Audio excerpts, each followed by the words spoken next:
예전에 제가 이 청년부, 특히 이제 직장인들입니다. 20대 중반부터 대학을 졸업하고 직장 생활하는 30대 한 중반 말까지 그런 청년들을 지도를 한 적이 있었는데, 그 직장인 청년들을 지도하면서 느낀 게 하나가 있어요. 뭘 느꼈냐면 이 청년들이 의외로 이 눈뜬 맹인들이 많구나. 눈은 떴지만 제대로 못 보는 청년들이 많구나. 왜냐하면 이 같은 청년부 부서 안에 또 같은 이 부서 안에도요, 이 조가 있잖아요. 무슨 조 무슨 조에서 나눠서 이 조끼리 성경 하거든요.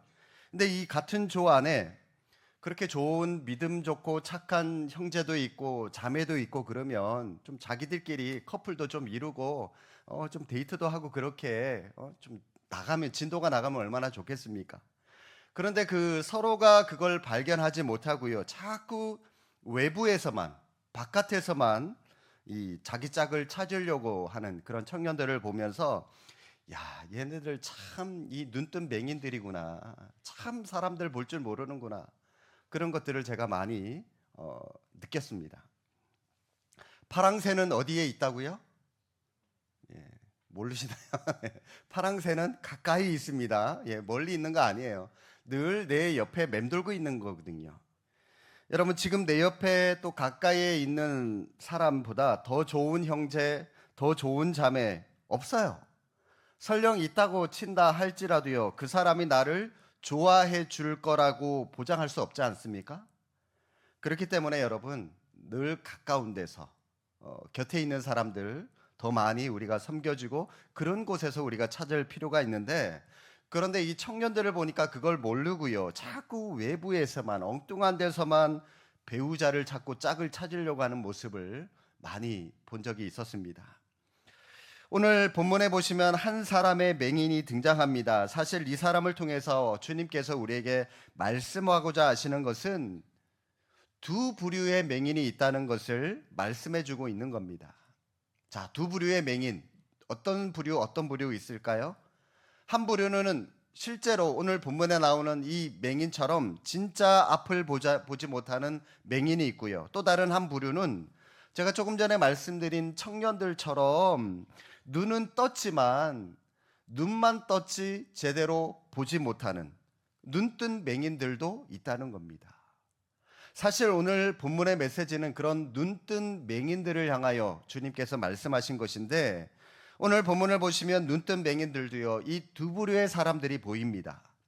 자, 먼저 여러분 누가 보이냐면 눈뜬 맹인 첫 번째 부류로 예수님의 제자들이 보입니다. 사실 지금까지 예수님을 따라다녔던 이 제자들이라고 한다면 척하면 삼천리, 여러분 대충 이 분위기 파악을 할 줄 알아야 되지 않겠습니까? 지금까지 너무나도 많은 예수님의 가르침을 받아왔고 또 너무나도 많은 예수님의 기적을 경험하지 않았습니까? 물로 포도주를 만들고 38년 된 병자를 일으켜 세우셨고 무리를 걸어 다니셨고 왕의 신하의 아들 공간을 초월해서 그 아들의 병을 고쳐주셨고 심지어 오병이어로 수천 명을 먹이는 그런 기적까지 베푸는 것을 옆에서 다 봤습니다.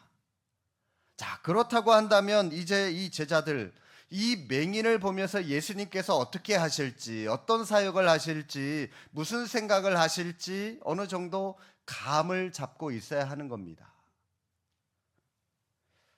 제가 처음 목사 안수를 받고요, 2007년에 목사 안수를 받고 청년부를 섬기고 또 장년부 부서를 섬기면서 가장 힘들었던 일이 뭐냐면, 여러분 뭘까요? 일꾼 세우는 게 제일 힘들었어요. 일꾼 세우는 게.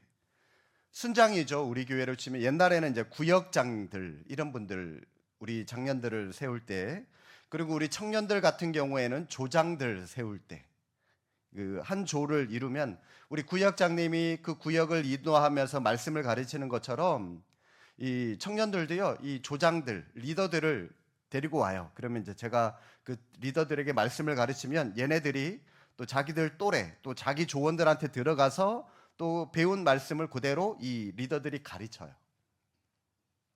이런 것들을 해야 되는데, 이 하기가 부담스럽죠. 말씀을 가르쳐야 되니까 아무래도 이제 자기도 공부를 해야 되고 또 그 조원들 안에는 자기보다 나이가 많은 형도 있을 테고 누나도 있을 테고 그런 사람들을 대상으로 말씀을 가르쳐야 되니 이 청년들 입장에서는 부담이 될 수밖에 없겠죠.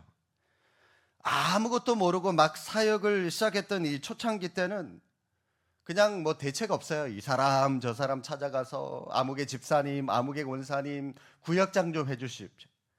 아무개 형제, 아무개 자매 이 조장 좀 해줘. 뭐 그러면서 쫓아다니면서 몇 번을 간청을 해서 겨우 일꾼들을 세워서 한 해 한 해 꾸려가고 했는데요. 예, 아무래도 이제 부담이 되다 보니까 1년 뒤면은 목사님 저 못하겠는데요. 못하겠는데요. 그런 청년들이 있단 말입니다. 뭐 순장님들도 마찬가지고요. 이런 일들이 해마다 반복되다 보니까 연말이 다가오면 막 두려워요. 또 누가 못한다고 그럴까? 누가 못한다고 그럴까? 또 누가 그분이 빠지면 또 누구를 세워야 되지?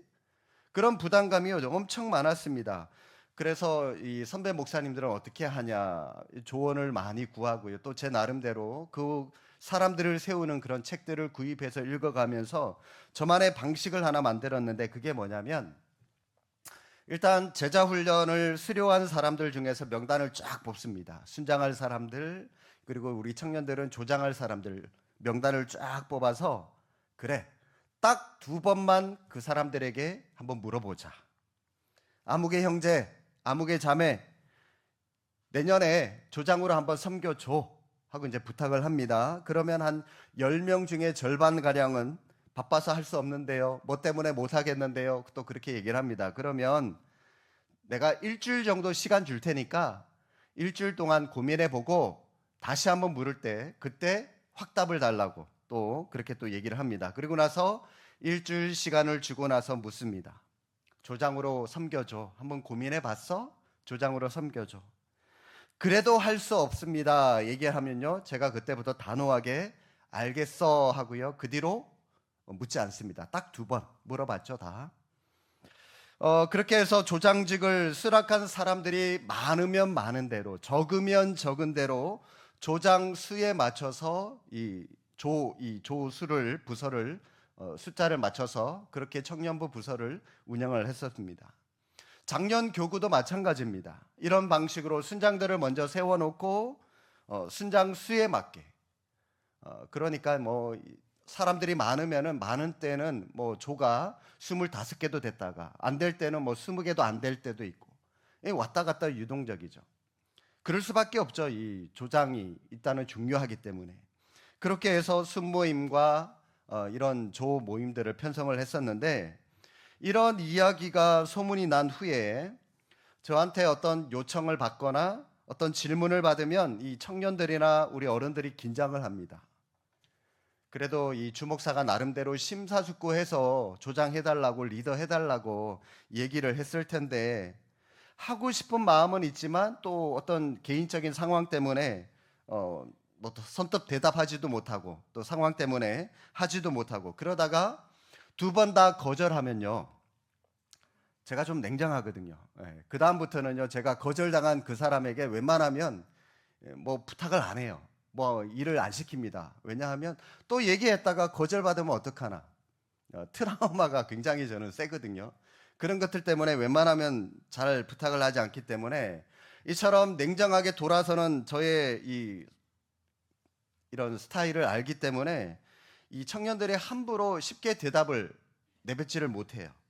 진짜 신중하게 고민하고 나서 수락을 하든지 거절을 하든지 그렇게 하는데 대신 저의 요청을 수락하거나 자원해서 어떤 뭐 조장을 하는 청년들이 있다면 그들에게 이 교회가 또 청년부사가 할 수 있는 최고의 대우를 해주려고 나름대로 노력을 했습니다. 주목사와 함께하는 성경 공부, 이 조장 모임들이 기다려지고 그 모임에 기쁨이 있고 재미가 있고 또 은혜가 있다라고 하는 것을 각인시켜주기 위해서 성경 공부를 재밌게 하게 하려고 제 나름대로 정말 열심히 준비를 해서 리더 공부를 했고요.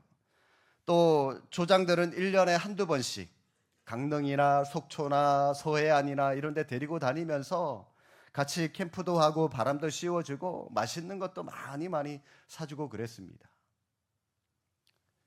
그렇게 시간이 지나면서 청년들이나 우리 어른들이 서서히 저의 사역의 스타일이 어떤지 감을 잡아요. 주 목사한테 야 못하겠다고 뺐다가 찬밥 신세야 그 뒤로 그러니까 시키면 무조건 하겠습니다 그렇게 얘기부터 해. 자기들끼리 이렇게 은연중에 그런 얘기들이 오고 가는 것을 들으면서 감을 잡아가더라고요. 조금만 같이 사역을 하고요, 조금만 같이 일을 해도 또 저와 함께 제자훈련을 한 사람이라면 제가 어떤 스타일로 목회를 하고 어떤 사람인지를 알고 있기 때문에 이 청년들이나 어른들이 주 목사가 어떤 방식으로 일을 하고 사역을 하는지를 알고 있기 때문에 감을 잡아가더라고요. 서서히 저의 사역에 함께 동참을 해주는 것을 제가 목회를 하면서 많이 경험을 했는데, 여러분 이처럼 같이 일하는 것은 감을 잡아가는 것, 감을 잡는 게 굉장히 중요하다는 겁니다. 제가 여러분 왜 이런 말씀을 드리냐면, 오늘 이 제자들의 문제는 예수님과 함께 수많은 예수님의 능력을 경험하고 예수님의 그 가르침을 경험을 했으면서도 여전히 지금 예수님이 어떤 분인지, 어떻게 사역을 하는지 감을 전혀 잡고 있지 못하고 있다라고 하는 겁니다. 물론 이 제자들이 예수님의 능력을 보면서 대충은 알았을 겁니다. 그런데 여러분, 대충 아는 것은 아예 모르는 것보다 못할 때가 훨씬 많아요. 신앙생활하면서 여러분 가장 무서운 사람이 어떤 사람인지 아십니까? 대충 아는 사람입니다. 신앙생활하면서 여러분 어떤 사람이 무서운 줄 압니까? 책 한 권 딸랑 읽고요, 그 책이 전부인 줄 아는 사람이 제일 무서워요. 여러분 그 책 하나가 전부가 아니거든요. 대충 아는 거, 그거는요 안다고 할 수도 없는 거거든요. 신앙생활 제대로 해서 생명을 만나고 또 본질을 경험하면서 살아가야 되는데, 근데 많은 분들이 보면 이 껍데기를 가지고 예수님인 줄 알고 껍데기가 이 신앙생활의 전부인 줄 알고 그렇게 살아가는 사람들을 저는 너무나도 많이 봅니다. 그렇게 여러분 대충 아는 사람들이 있다면 그런 사람들이요, 수가 틀어지게 되면 어떤 사람이 되는지 아십니까?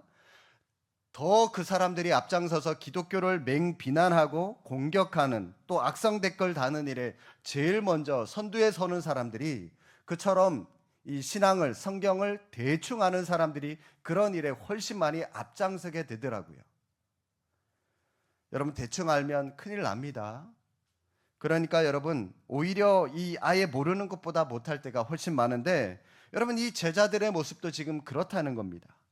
그러니까 여러분 이 이상한 질문이나 예수님께 하고 있질 않습니까? 맹인들을 보면서 2절에 예수님께 뭐라고 질문하죠? 제자들이 물어 이르되 랍비여, 이 사람이 맹인으로 난 것이 누구의 죄로 인함이니까? 자기니까 그의 부모니까?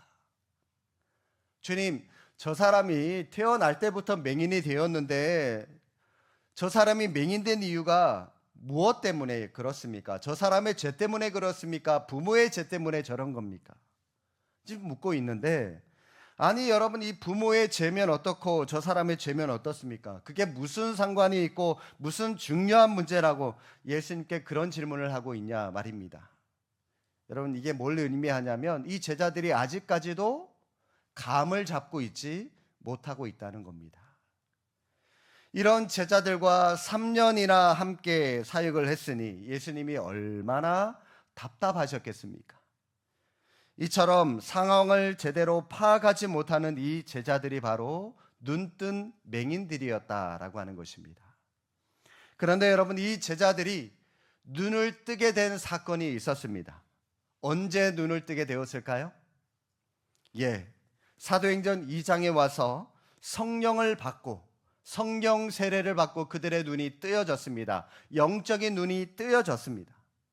그리고 나서 사도행전 3장에 보니까요, 베드로와 요한이 성전에 기도하러 들어가다가 성전 미문 앞에 앉아있는 안진뱅이를 발견하고는요 주목했다라고 성경은 기록합니다. 제자들이 그 안진뱅이를 봤어요.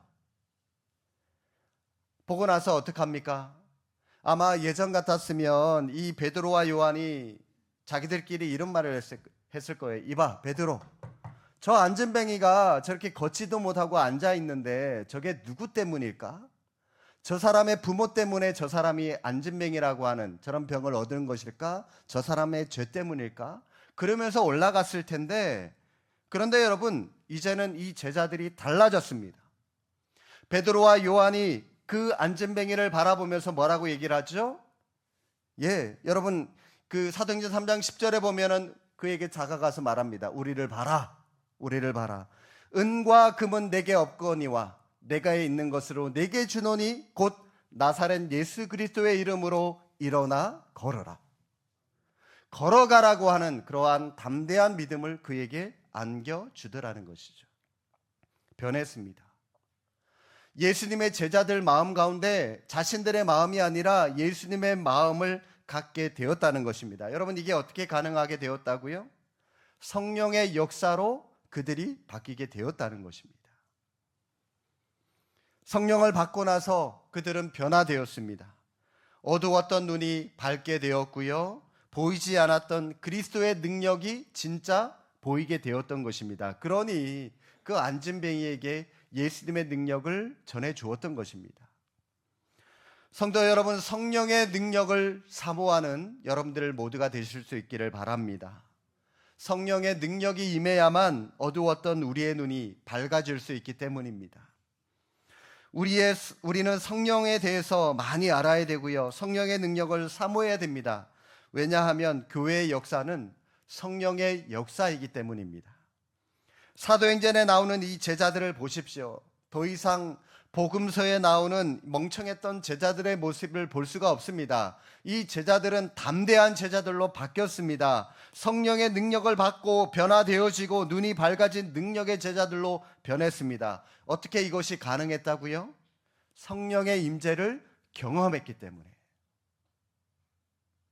저는 여러분들이 성령의 능력을 경험하는 은혜의 삶을 살아갈 수 있기를 주님의 이름으로 축복합니다. 오늘 본문에 보면 여러분, 이 제자들 말고 또 한 부류의 눈뜬 맹인들이 또 보여요. 누구냐면, 오늘 본문 사실 이 요한복음 9장 전체를 좀 다 읽으면 좋겠는데 시간 관계상 7절까지만 말씀을 읽었는데요. 오늘 본문 이후에 13절 이후부터 사건을 보게 되면 바리새인이라고 하는 또 다른 한 부류의 사람들이 보입니다. 그들은 지금 자기들 눈앞에 메시아가 서 있어요. 빛 대신 예수님이 서 있습니다. 그런데도 정작 빛에는 관심이 없습니다. 평생 그들은 성경을 읽으면서 메시아를 기다렸는데 정작 그 메시아를 알아보지 못하고요. 그 메시아에게 뭐라고 얘기를 합니까? 왜 안식일에 병자들을 고치냐, 이따위 짓이나 하고 있느냐, 그러면서 그 메시아를 오히려 무시하고 꾸중했고 질책했습니다. 생명에는 관심이 없고요. 자신들의 기득권에만 관심이 있었던 이 바리새인들의 모습을 보시기 바랍니다. 사실 여러분, 오늘 본문의 사건은 눈은 뜨고 있지만 영적으로는 진짜 눈을 감고 있었던 맹인이었던 이 바리새인들과 그 당시 유대인들을 향한 메시지였습니다. 너희들이 지금 눈을 뜨고 빛을 보고 있는 것 같지만 실상은 어둠 속에 있는 것이다 라고 말씀하고 있는 겁니다. 그래서 예수님은 이 눈뜬 맹인들에게 진짜 눈을 감은 이 맹인의 모습을 통해서 뭔가를 깨닫고자 보여주고 계시는 겁니다. 그게 무엇입니까? 너희들이 맹인이라고 무시하고 조롱하는 이 사람이, 이 맹인이 눈을 뜬 빛을 받은 구원받은 자라고 하는 사실을 알려주고 계신 것입니다. 나면서 맹인된 사람이 눈을 뜬 기적을 통해서 예수님이 말씀하고 하시는 가장 중요한 내용은 바로 여러분, 우리가 구원받은 것은 철저하게 하나님의 은혜라고 하는 사실입니다. 맹인에게 구원받을 행동, 여러분 어떤 선한 행위, 어떤 조건들이 있었습니까? 성경은 이 맹인을 가장 좋지 않은 그런 상황으로 이 사람을 소개하고 있는데 날 때부터 맹인이었다. 여러분, 이 무슨 의미입니까? 단 한 번도 빛을 본 사람이 없었다라고 하는 것입니다. 그리고 자신의 힘으로 세상을 살아갈 수 없는 그런 사람이었다라고 하는 것으로 이 맹인을 소개하고 있는 거예요. 우리는 믿음으로 구원받았다라고 생각을 하죠. 그런데 여러분, 그렇지 않습니다. 오해하지 말고 여러분 잘 들으시기 바랍니다. 우리는 믿음으로 구원받은 게 아니라 보다 더 정확한 성경의 말씀에 의하면 우리는 은혜로 구원받은 사람들입니다. 에베소서 2장 8절에 이렇게 말씀합니다. 너희는 그 은혜에 의하여 믿음으로 말미암아 구원을 받았으니. 은혜에 의하여, by grace. 은혜가 중요해요. 우리는 은혜 때문에 구원받았답니다. 믿음으로 말미암아, 믿음을 통해서. 여러분, 믿음은 그냥 구원받을 수 있는 통로라는 겁니다. 통로예요. 우리는 자주 이렇게 생각하죠. 내가 예수님을 믿었기 때문에, 예수님을 믿기로 작정했기 때문에 구원받았다고. 그러나 저 말씀에 의하면 그렇지 않다는 겁니다. 우리가 말씀을 알아듣고 우리의 어떤 결단을 통해서, 그래서 예수님을 믿기로 해서 구원을 받은 것이 아니라 구원에 대한 아무런 감각이 없고 어떠한 요구도 하지 않은 우리에게 주님이 먼저 우리를 찾아오셔서 일방적으로 조건 없이 우리를 구원해 주신 것입니다. 이게 구원이에요. 그게 은혜라는 겁니다. 오늘 본문을 보시면 나면서 맹인된 사람, 여러분, 이 사람이 지금 예수님을 찾아왔습니까? 아니에요. 찾아오지 않았습니다. 예수님을 찾아와서 내 눈을 좀 뜨게 해 주십시오, 어떠한 부탁도 하지 않았습니다. 그냥 가만히 있었던 그 맹인의 모습을 주님이 보셨고요. 먼저 보셨고요. 그 사람을 찾아가셔서 눈을 뜨게 해 주신 것입니다.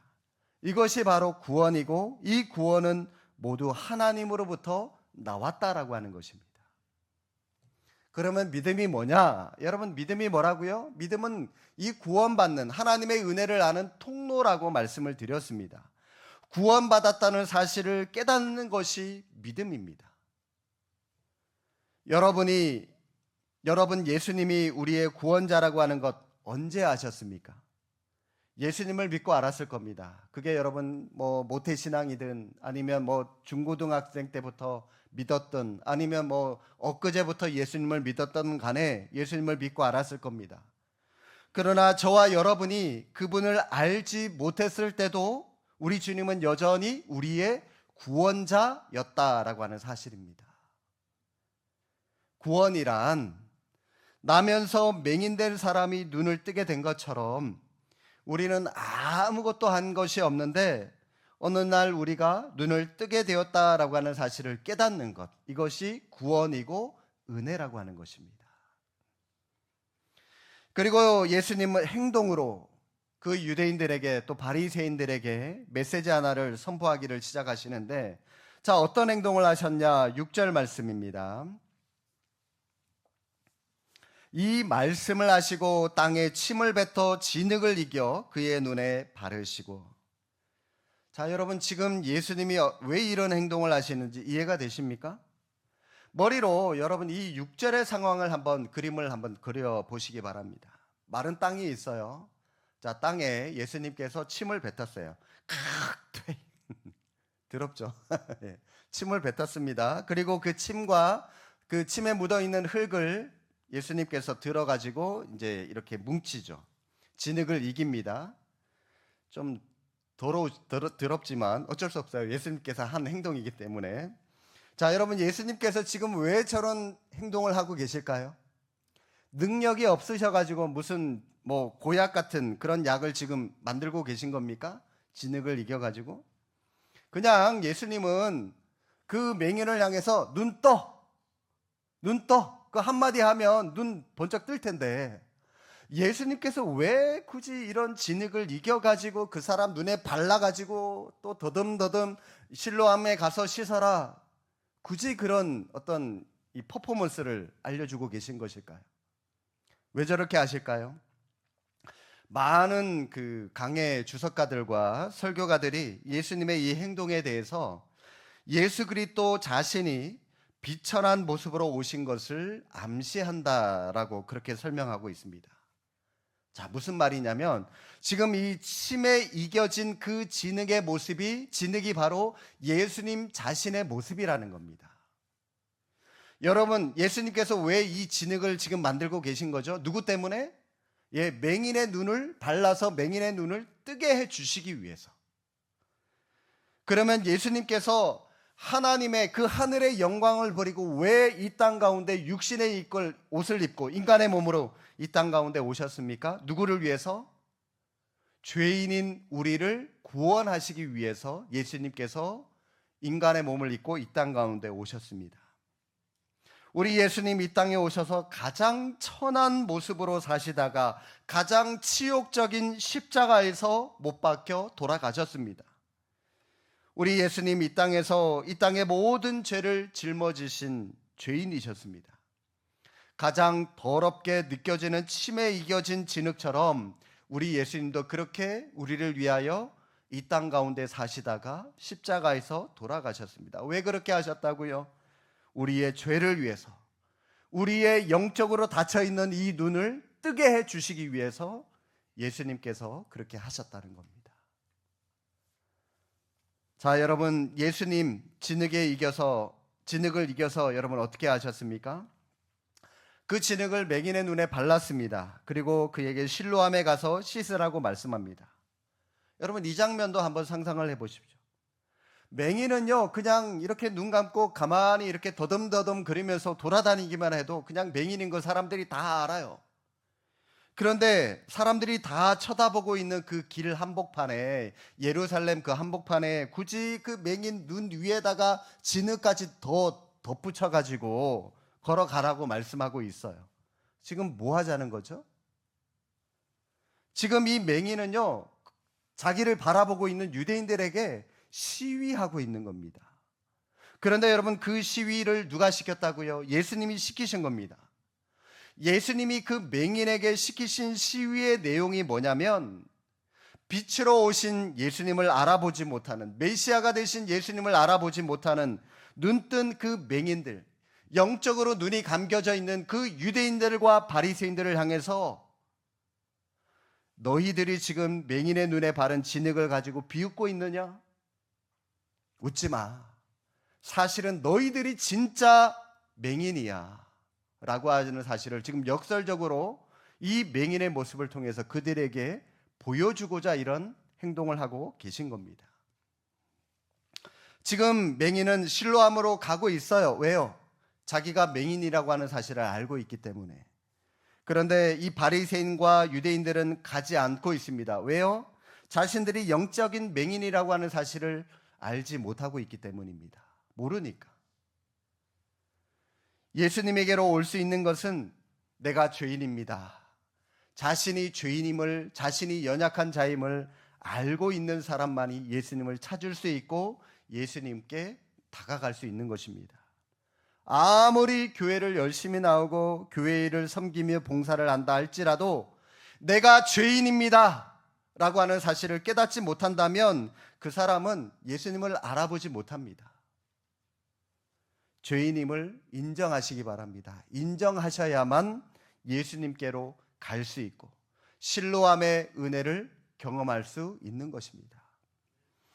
예수님은 맹인의 눈에 진흙을 바르고요, 실로암 못에 가서 씻으라고 하셨습니다. 맹인이 찾아간 실로암 어떤 곳이죠? 왜 예수님은 베데스다 연못가에 38년 된 이 병자처럼 단번에 눈을 뜨라고 말씀하지 아니하시고 실로암에 가서 씻으라고 말씀을 하신 것일까요? 바로 실로암에 문제 해결의 역사가 있기 때문입니다. 여러분, 이 실로암의 뜻이 뭡니까? 7절에 보니까 보냄을 받았다라고 하는 그런 뜻이 있습니다. 그 실로암으로 갔어요. 어떤 일이 벌어졌죠? 어둠 속에 있었던 이 맹인이 빛을 만나게 되었습니다. 맹인이 한 게 뭐가 있다고요? 아무것도 없었습니다. 그는 어둠에 있다가 예수 그리스도를 만나서 그 예수님을 통해서 빛을 만나게 되었습니다.